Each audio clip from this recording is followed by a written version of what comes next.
everyone. I'm Gonzalez GeaRico Aaron AGM. I'm from BTBTED CP 3A. So this is my presentation on my application or in my mobile app. So let's proceed.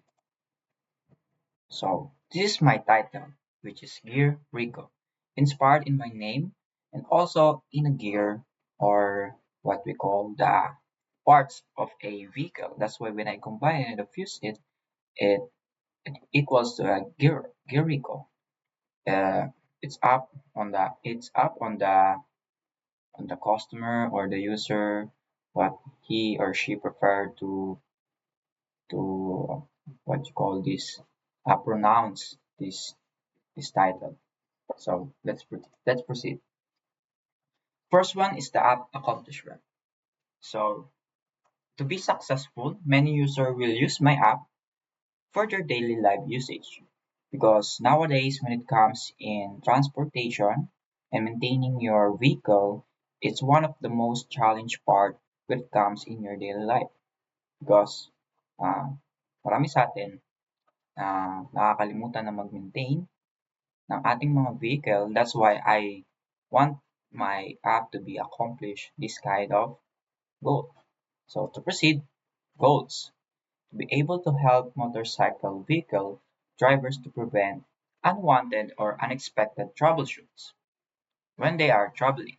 So most commonly nowadays, when traveling, it comes in the roads, if even the driver is a professional driver with a license, so definitely they are the ones who make money on the road. So most commonly the problems that they face in their daily life is unwanted troubleshooting or unwanted or unexpected fixes in their vehicle. So by the help of this app, they will be aware or they can prevent the possible troubleshooting on the sooner days. So to proceed, problem to solve. Especially I mentioned earlier in the first page the problems that I want to solve in this app is unwanted troubleshoot and early detection of maintenance. So definitely this app will detect what are the possible checklists on your vehicle such as oil change, brakes, engine oils, wheels, and so on. So early detection is the main feature or the main highlights of the app to solve on the user's problem. So to proceed, app features. So the first bullet stands for create, read, update, and delete. So on this feature of the app, it has a adding vehicle that goes to the database and sync in and then show on the dashboard what is the current added vehicle, which is uh, if the added vehicle is a car or a motor, and next one is viewing possible maintenance. So if the user prefer to add a vehicle like a car, then definitely it will show all the possible maintenance regarding on the car or the unit or the car model that he added on the app, or and same thing on the motorcycle. So the third bullet is daily updates. So when it comes in daily updates, it has a calendar notification that notifies the customer or the user to know what in this week or what in this day is the possible maintenance or the sooner maintenance that is currently dated on this day or in this week. And the next is user account. So definitely on this app, the user is able to input his uh, user account to have his own account in using this app. Proceed. Top competitors. According to my research in app stores, top competitors are InfoCar app, number one. Number two is OBD2 car scanner that has a purpose that connecting to the ECU or the what we call the computerized box of the vehicle that it will connect to the phone to what are the possible fixes on the engine. And number three is vehicle maintenance tracker. So this is my top competitors, but I have in my own uniqueness. It has I can also manage to compete with them. That's why I create and also innovate this app. So to proceed, target audience. So the target audience or my main audience are car and motor vehicle drivers. So when it comes in that, this is my very personal target audience, especially my dad that has a motor and also a car also. That's why I have an inspiration when it comes in creating this app. So proceed. App strategy. So in the app strategy in my app, it has a unique feature that it can be used offline that others cannot provide. Then make it specifically good on tracking component maintenance in vehicles. So regarding on the app strategy, I'm still thinking about the offline and the online capability of the app. But according to my perspective or according to my view, when it comes in offline, the user can use it by the use of data without internet. By the use of data, input their they can input their user account. Uh, it's a sooner app development. It's up to me. And then that's my app strategy that I want. And to proceed, programming language. So the first and foremost that I want to use or want to utilize is the programming framework of JavaScript, which is the React Native. Why? When it comes in React Native, it is open source and has a large community and also a cross-platform development that based on a one code that can optimize or can be open on Android and iOS. Fast development, when it comes to fast in development, it can also be fast in productivity that it can also debug on the spot and also see the changes on the spot. And the third one is large community. Like I said before, it has a large community that when it comes in bug problems, you can view the other bugs that currently solved or related bugs that way back in their time is currently solved. And then the fourth one is one code base.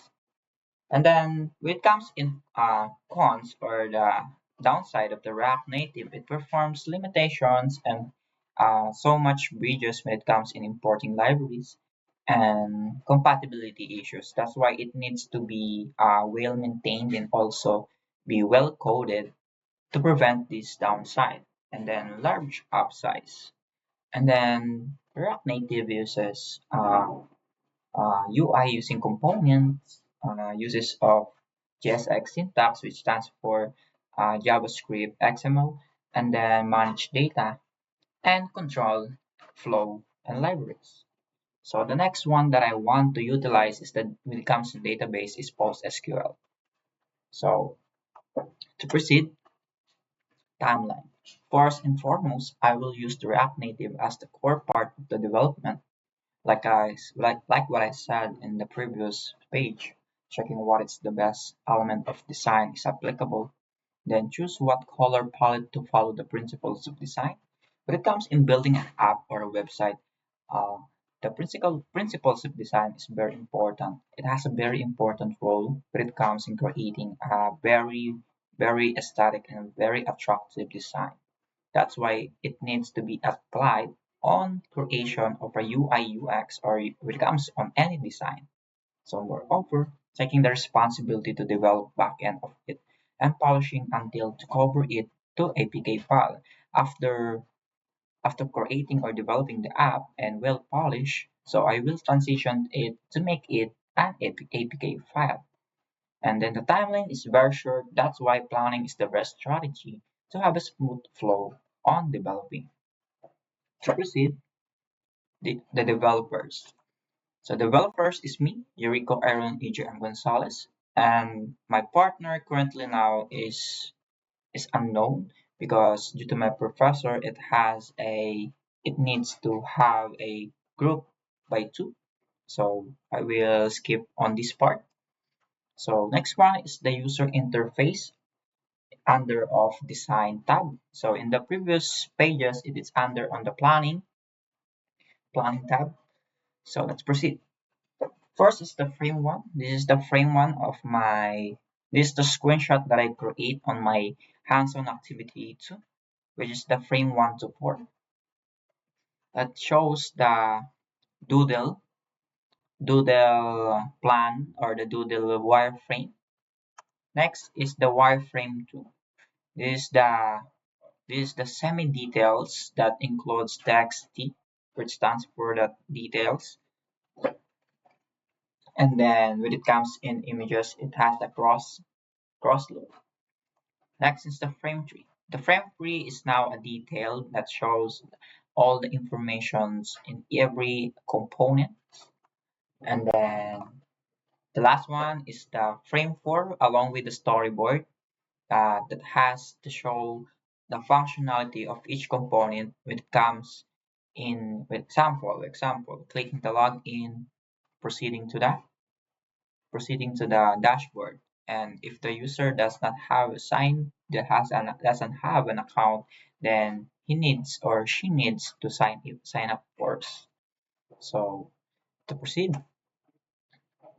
on the frame pipe digital. Comes in frame pipe digital. This is my creation in the Canva that I screenshot and input it. And then this is my visualize login and then has vehicle maintenance. Welcome back. Please sign in to continue. Getting the email and password of the user, sign in button. And if the user does not have an account, then clicking sign up and going here to create account. Gathering the username, email, password, and confirmation password. And after that, creating account and we'll go to the login. And after logging in, it will go to the dashboard. So to proceed, flowchart. So when it comes to the flowchart, this is my creation of the flowchart. Is the flowchart of the user login and sign in. So this is the logic of the sign in. That as you can see, the user log in. If he wants to log in, then yes, and then it will go to the login sub process. And then if sign in, it will go to the sign in process that has connectors for each designated areas. So this is the databases. This is the database that every input of the user, it gathers all the information. And that's the functionality of this logic flowchart. So to proceed, the flowchart of the dashboard. So after logging in and signing in on the logic, then it will go to the dashboard when it comes to the CRUD or the feature of the create, read, update, and delete here. And then has the user logout functionality. So if the user adds the CRUD or the adding vehicle, it will go to the sub process of the adding vehicle, and it will show the logic if the user adds if the motorcycle or car, then it will gather the data. If for example the user wants to add the motorcycle, then input in the name, model, year model, input the CC, it will go to the vehicle database sub-process and then collecting by the car database. So to proceed, we are now done on the flowchart. We are proceeding now to the timeline. So this is the timeline that I screenshot in the Gantt chart website. So as you can see, it has the planning and has a subtask, which is the details, goals, problem, features, competitors, language, schedule, audience, strategy, along with the progress percentage here on the right. And then the visualize bar, progress bar, and then same thing on the design. It has a UI, wireframe, flowchart, Gantt chart, last frame, storyboard, presentation, details, gathering, and user preference, along with the develop, deploy, testing, maintenance for the future developing progress. To proceed, data gathering. When it comes to data gathering, I utilize to use the Google form. So this is the Google form sheet of all the user that inputs their information about their car, about their number, their email, their name, their occupation, their gender, and what vehicles that they own, o- and then the vehicle model. And then to proceed, so this is the OR table that I create, that I utilize the Excel app.